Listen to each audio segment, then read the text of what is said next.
Sciatica आज आपण पाहतोय आजच्या घडीला जर का 10 पेशंट पाहिले तर त्यामधले 8 पेशंट हे सायटिकाचे असतात आणि सायटिकामध्ये जो त्रास होत असतो त्रास हा सांगण्याच्या पलीकडचा आहे, शब्दात न सांगता येण्यासारखा आहे. तर आज आपण सरांकडून जाणून घेऊया का सरांना काय काय त्रास होत होता, कसं त्रास होत होता, त्यांचं गाव काय, नाव काय, कसं त्रास होत होता आणि आपण काय काय उपचार केले आणि आपल्या उपचाराने काय करत होता. सर्वप्रथम सर नमस्कार. सर आपलं नाव?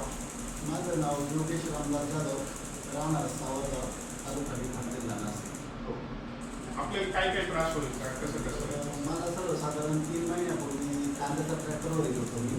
त्यात उचलता पाठीचं मग निघाली. इथं आल्यानंतर सरांचं इथं सायटिकाचा प्रॉब्लेम आहे आणि पहिल्या महिन्यापासून मी थेरपी आणि ट्रीटमेंट सरांच्या सल्ल्यानुसार घेत आलो. मला पहिल्या महिन्यामध्ये 25-30% फरक जाणवला होता.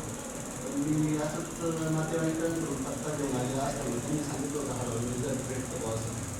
मी सातत्य चालू ठेवलं. दुसऱ्या आणि तिसऱ्या महिन्यामध्ये मला जवळजवळ आता 100% फरक पडलेला आहे. तर मी 4थ्या महिन्याच्या विजिटला 4 नातेवाईक सोबत घेऊन आलो. त्यांना हाच त्रास होता आणि मला काही नसताना मग मी परत एक रेग्युलर थेरपी म्हणून करून घेतलेली, काही आजार नसताना सुद्धा. सरांचं मार्गदर्शन आणि ट्रीटमेंट एकच नंबर आहे आणि 100% माणसाला फरक पडतो. आनंदी आहात? एक नंबर आनंदी. म्हणजे मी जेवण उभ्या करत होतो 15 दिवस आणि उभं राहिल्यानंतर डायरेक्ट झोपायचं. बसणे हा विषयच नव्हता. खुर्चीवर बसता येत नव्हतं का मांडी घालून बसता येत नव्हतं. तर सरांच्या मार्गदर्शनाने ते सॉल्व्ह झालं. सरांचे आभार. तर ह्या पद्धतीने आपण उपचार करतोय आणि ह्याच्यामध्ये काय होतं, ज्यावेळेस आपल्याला जो त्रास असतो तो त्रास सांगण्याच्या पलीकडचा असतो. आता उभ्याने जेवण करणं म्हणजे त्रासदायक, फारच त्रासदायक. बसताच येत नव्हतं आणि मांडी घालता येत नव्हती. डायरेक्ट झोपावं लागायचं तरच थांबायचं, नाही तर ते दुखणं असंही होतं एकदमच दुखत.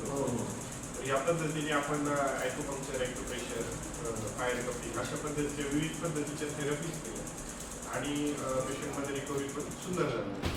एकदा ऑपरेशन करण्यापूर्वी मला असं वाटतं मला ऑपरेशनचा सल्ला दिला होता, पण नातेवाईक बोलले एकदा ट्रीटमेंट देऊन बघा.